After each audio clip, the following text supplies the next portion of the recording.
Hello friends, కాకరకాయ చేదు లేకుండా ఎలా చేసుకోవాలో మనం నేర్చుకుందాం.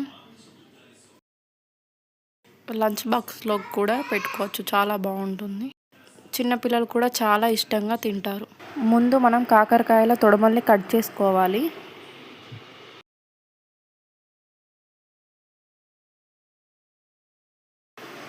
ఇలా పైన గరుకు పార్ట్ని కూడా మనం మొత్తం తీసేసుకోవాలి.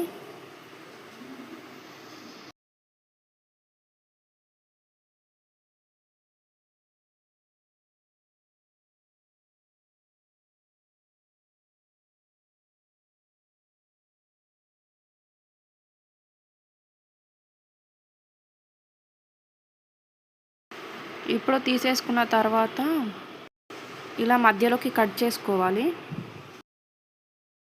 ఇప్పుడు అందులో ఉన్న ఇత్తులు మొత్తం తీసేసుకోవాలి.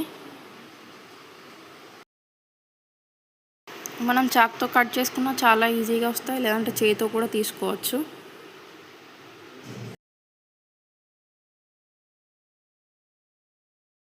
అన్నీ కూడా ఇలా తీసేసుకోవాలి. చిన్న చిన్నగా ముక్కలుగా కట్ చేసుకోవాలి.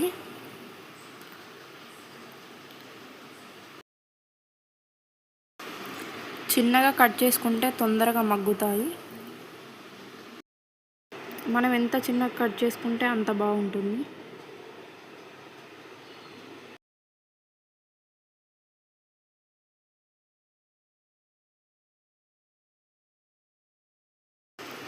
ఆ ముక్కలన్నీ ఒక బౌల్లోకి తీసుకోవాలి.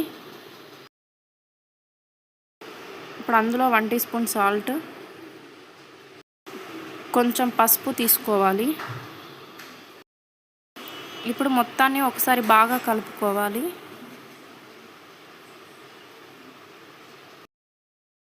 ఈ ముక్కల్ని ఒక 30 మినిట్స్ పక్కన పెట్టుకోవాలి. టైం లేకపోతే 10 మినిట్స్ పెట్టుకోండి. కాకరకాయ ముక్కలను ఇప్పుడు పసరును అంతా ఇలా పిండుకోవాలి. పసుపు సాల్ట్ బాగా పట్టింది, అందుకే చూడండి మనకు పసరు ఎలా వస్తుందో. మనం ఎంత గట్టిగా పిండితే అంత పసరు వస్తుంది.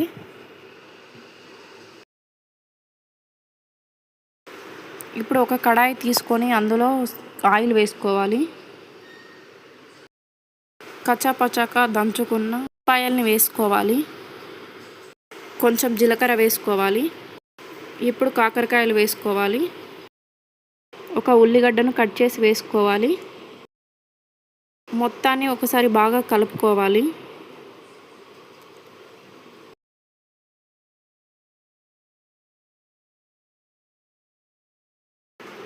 ఒక 3 నిమిషాల తర్వాత కొంచెం సాల్ట్, కొంచెం పసుపు వేసుకోవాలి. మనం ఫస్ట్ ముక్కలకు పట్టించాం కాబట్టి ఇప్పుడు కొంచెం చూసుకొని వేసుకోవాలి సాల్ట్.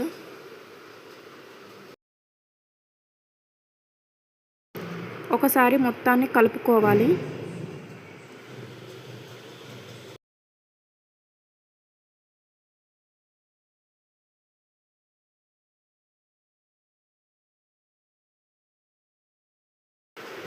ఇలా మధ్య మధ్యలో కలుపుతూ ఉండాలి.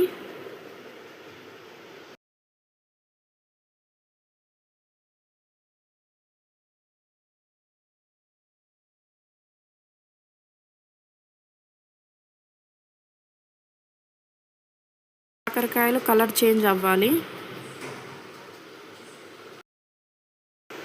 ఒకసారి కలుపుకోవాలి.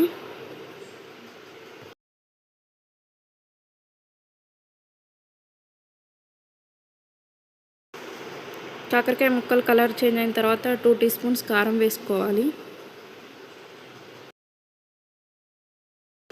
ఒకసారి మొత్తాన్ని కలుపుకోవాలి.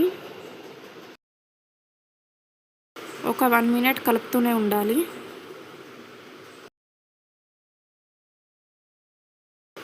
వన్ మినిట్ తర్వాత ఆఫ్ చేసేసుకోవడమే.